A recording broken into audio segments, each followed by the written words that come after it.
welcome to RealAg Live, everybody. I'm your host, Shaun Haney. Thanks a lot for tuning in today.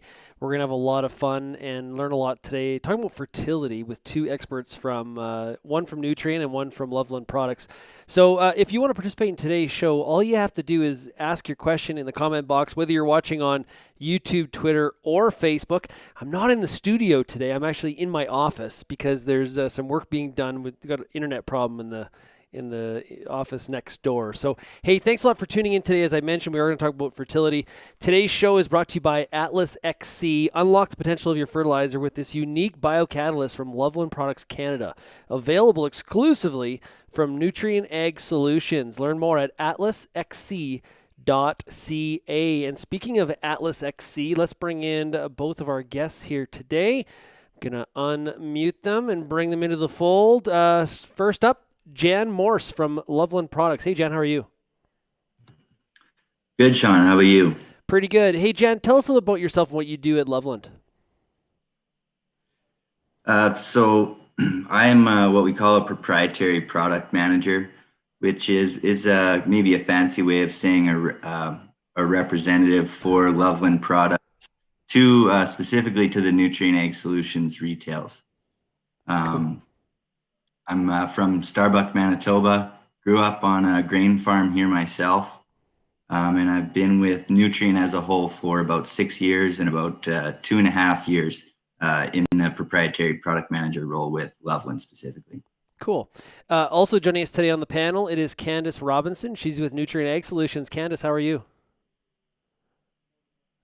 Oh, I got you muted. Sorry. I got you unmuted now. You're good.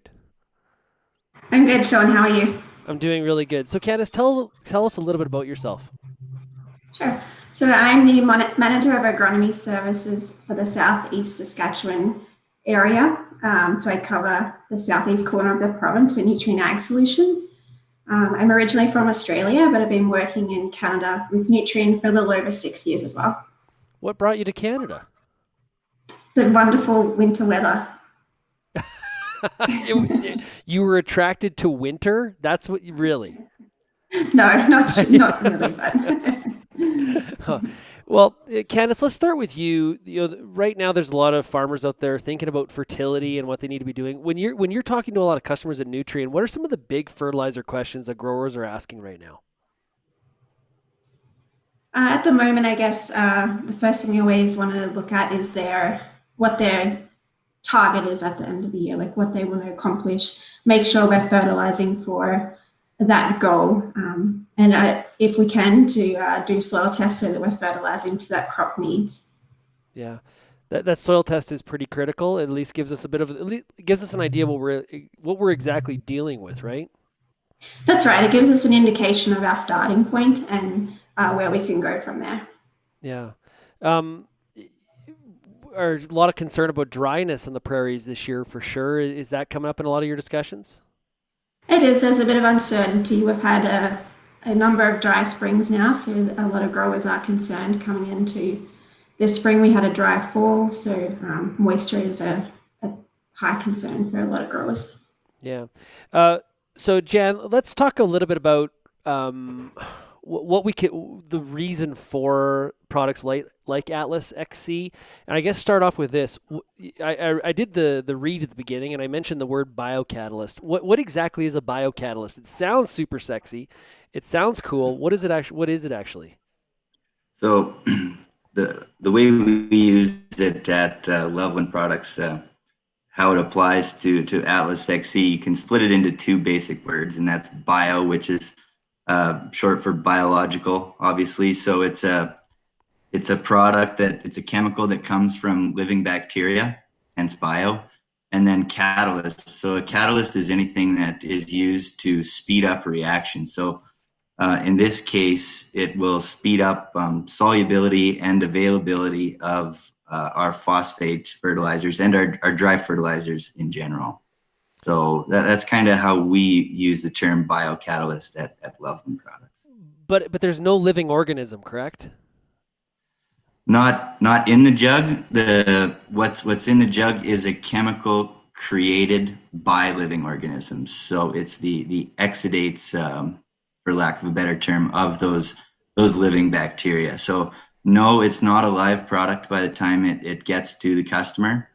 But the bio in that biocatalyst word, yeah, it comes from bacteria.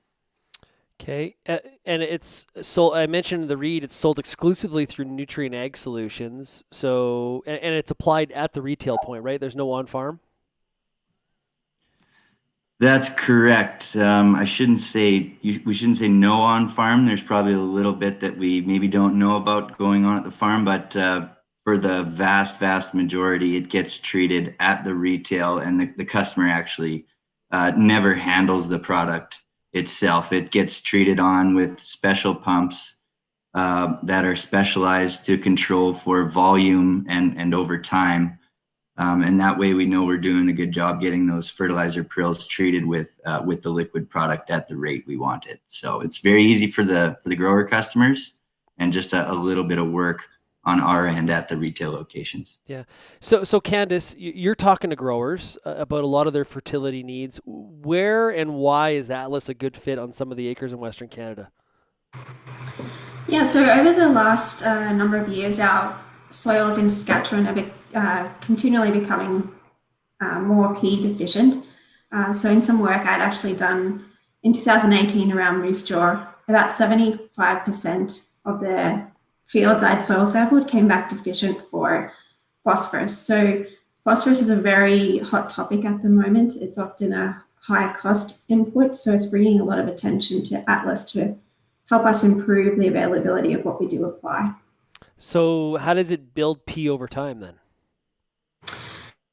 So in our soil test data that we've done, we've found that by the increasing the availability of the phosphorus, we're seeing soil P levels nearly double from prior years when there was no Atlas applied.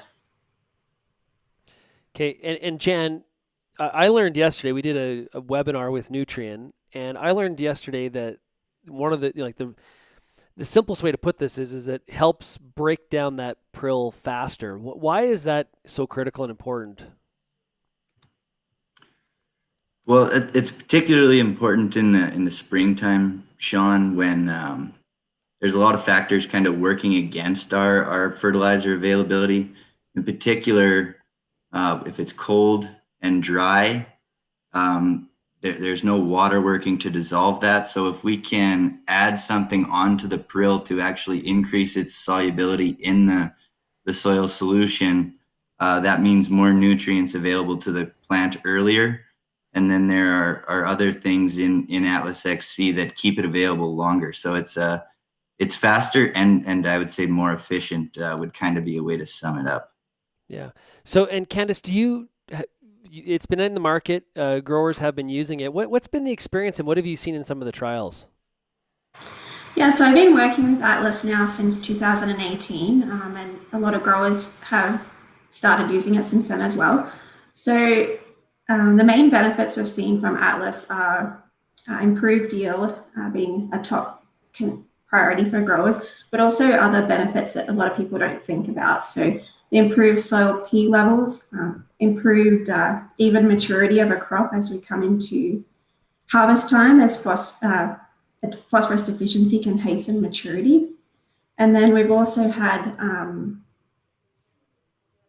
sorry, I forget the last one. I think that was, the main points I was going to say, sorry. No worries. Hey, Jan, here's a question for you from Ken. Is there a best before date? I get my fertilizer in summer, fall for the next season. Will it work if applied to phosphate so early?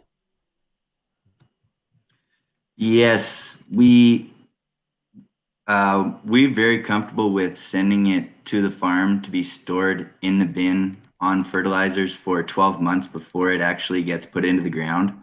And we're kind of in the middle, actually, interestingly enough, of a study that's kind of validating this.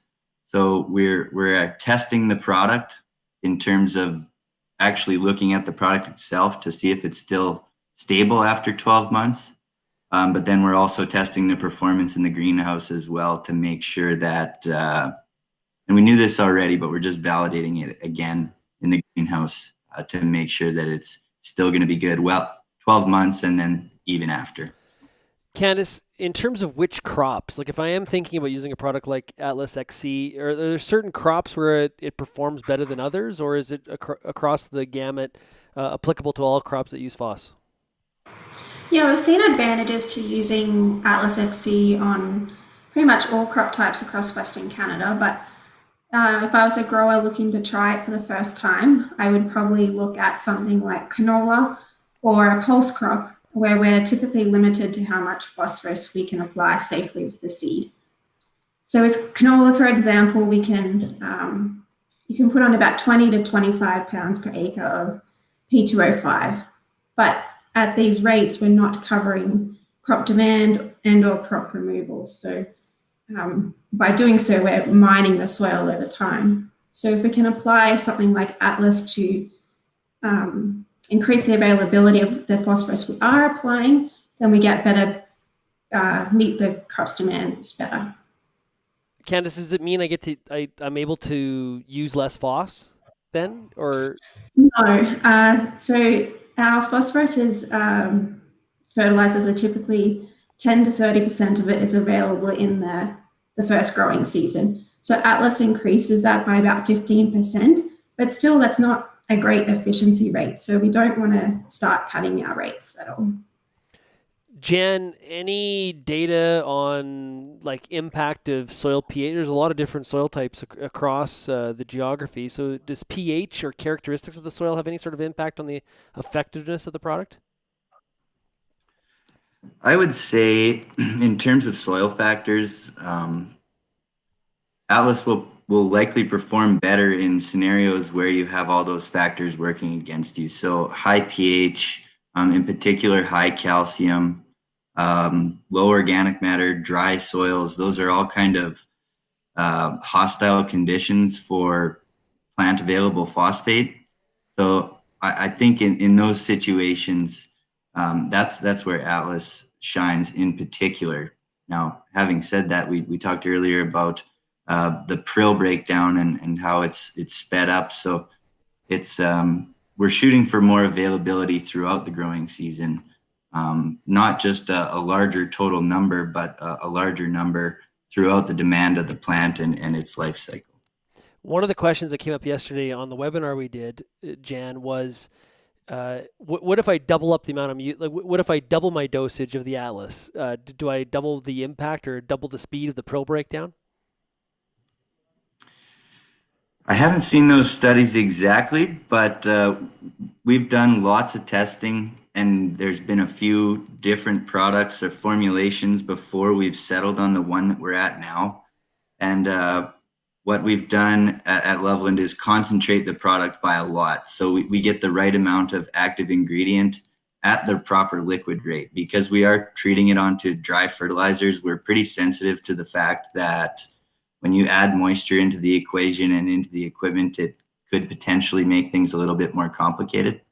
So we're at a comfortable rate of 1 liter per metric ton right now. And we're happy with it, with the coverage we get out of that, but also the amount of active ingredient we're actually able to get into the prill to achieve what we want in the soil. Okay. And Candace, there's a lot of farmers that get blends, right? So how does that impact? If I'm interested in Atlas XC, can I apply? Can it get applied to the blend? We would prefer it just see applied to our phosphorus or potassium fertilizers. So a lot of our facilities are set up with the blending capabilities just to treat that portion of the blend and then mix it into the overall blend if they're wanting to mix it with a nitrogen source, for example. Okay. And Candace, any concerns about the dryness in Western Canada this year? Like, is Atlas still a fit, even though it's pretty dry in the south tip of the prairies? Yes, actually, probably even a better option with it being dry, having something there to help break down the phosphorus and get it into that closer in contact to the roots while it's dry will be a really big benefit if it's dry. Yeah. Jan, let's talk the number side of this though. All this sounds great. What kind of ROI can growers expect from using a product like this on the prairies? So we first started doing trials with this in 2018. We got a very limited amount of the product here in Canada. Started with trials right away. field scale grower run trials, and we've done about 67 now.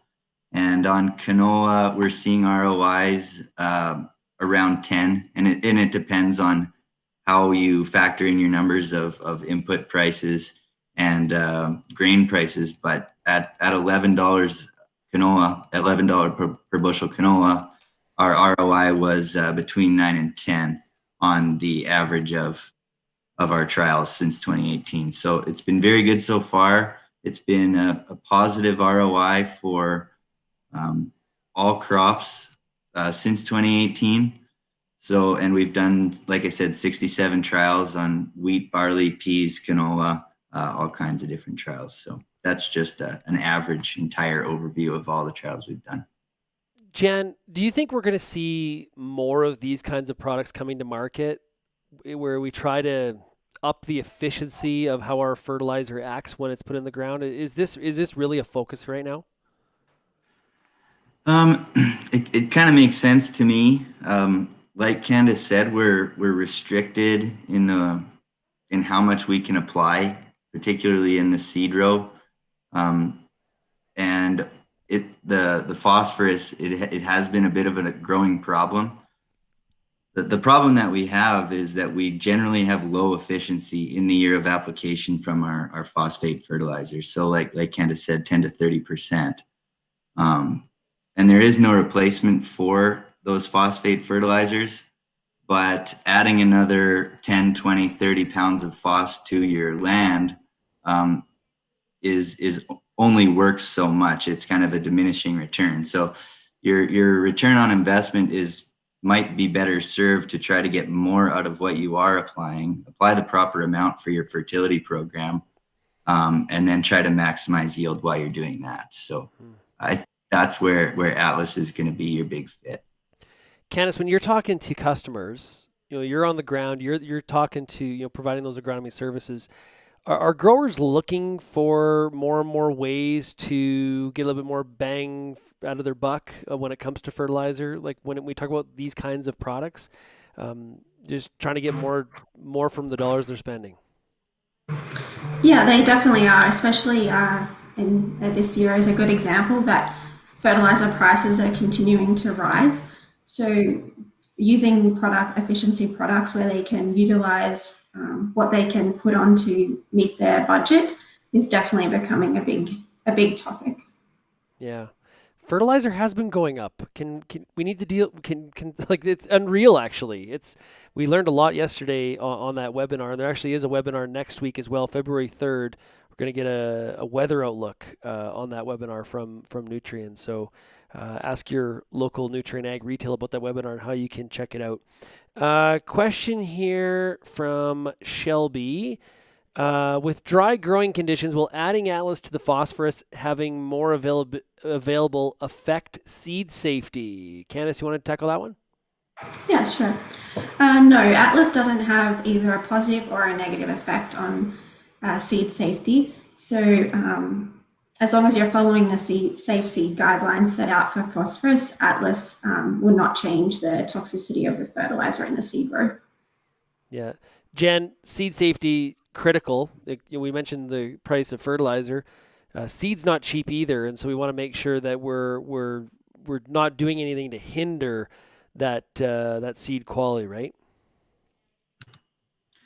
Yeah, absolutely, and we do get that question quite a bit, and it makes sense because if we're speeding up the breakdown of the prill, are we giving the plant a higher dose of ammonia or salts at any given time? So we've studied that quite a bit, and just anecdotally, when we do little demonstrations in the office with garden trays to look at the emergence and early plant development, we actually usually get better seedling survival on what we've treated with Atlas. So for whatever reason, whether it be the plant needs more fertilizer to get going and have successful germination and emergence, it certainly, we've tested that quite a bit because we do get that question a lot. Am I going to hurt my seed safety? And that is the most important thing. If we had a product that was hindering our ability to put nutrients in the seed row where we want them, then we probably wouldn't be very successful.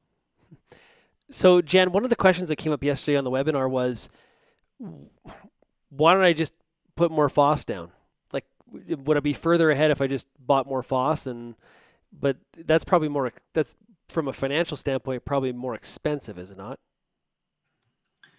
Well, for the pounds you get out of additional phosphate compared to the additional pounds of available phos you'd get from applying Atlas to what you put down, it's just simple mathematics. For the dollar that you spend on Atlas is going to go a little bit further for available phosphate than an extra dollar spent on phos. Now, not to say that if you're in a building program, Atlas won't replace the additional phos that would go towards your long-term soil reserves.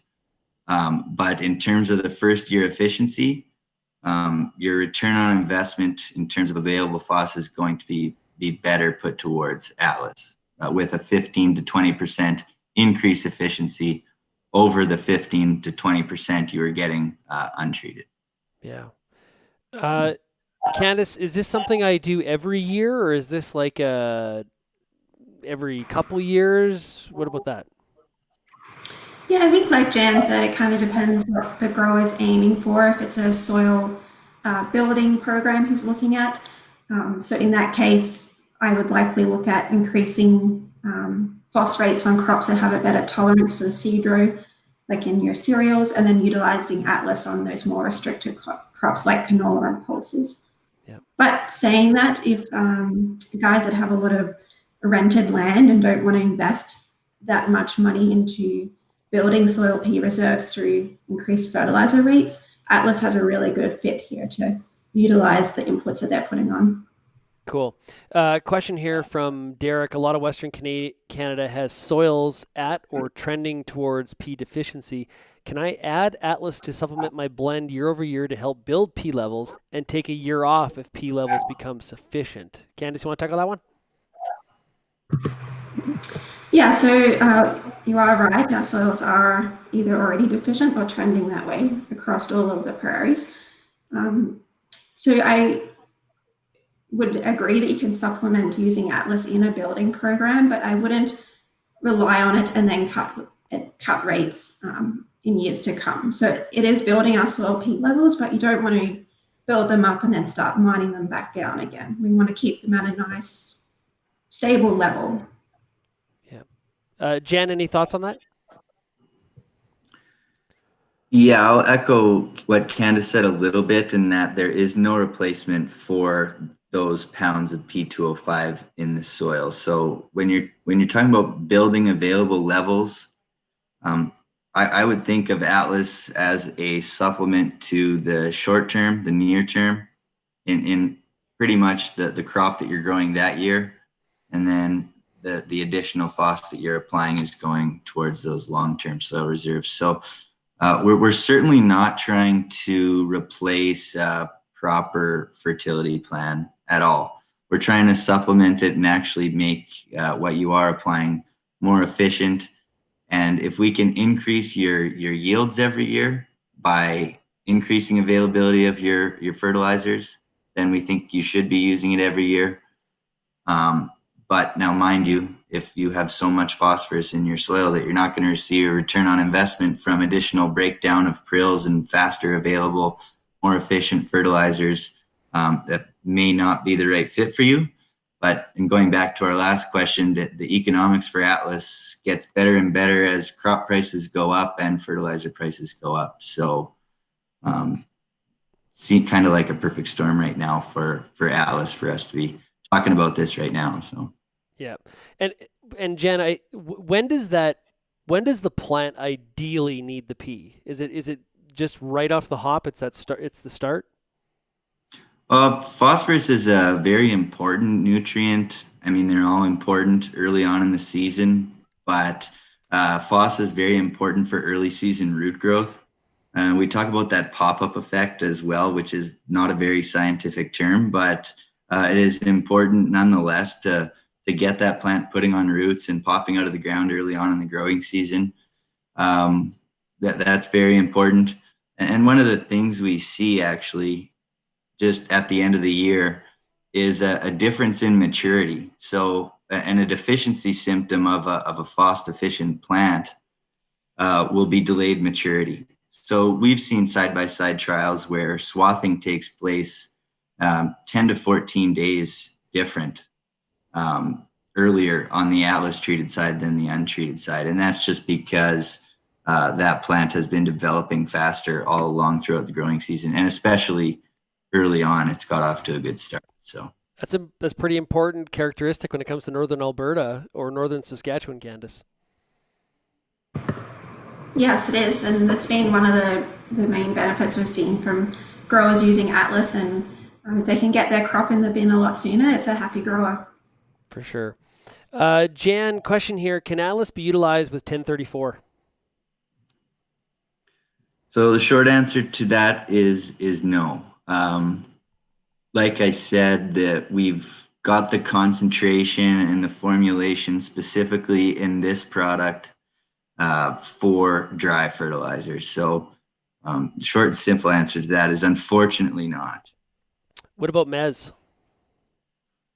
Yes, that's another option. So some of those uniform prills, and I shouldn't say some, I should say just about all of those uniform prill products are a good fit with Atlas as well. When we apply those in trials and look at the tissue tests, we often see an increase in zinc early on in the tissue samples as well. So those are all good fits. We have a product at Nutrien called MAP MST, and it has elemental sulfur in it as well. That's also a very good fit for Atlas. Yeah, I've read a lot of those promos on RealAg Radio. For sure, MAP plus MST, and it's a lot of acronyms being thrown around. So absolutely, Candice, what is another question that you typically get about a product like Atlas that you think should be addressed? Like, is it some of those other formulations and product types in that category? Is there something else? Yeah, we occasionally do get questions about Atlas in comparison to other products such as Avail or Omex TPA, I believe, is another product that we can get comparison questions. While they're kind of promoted to do the same thing, they're a little different.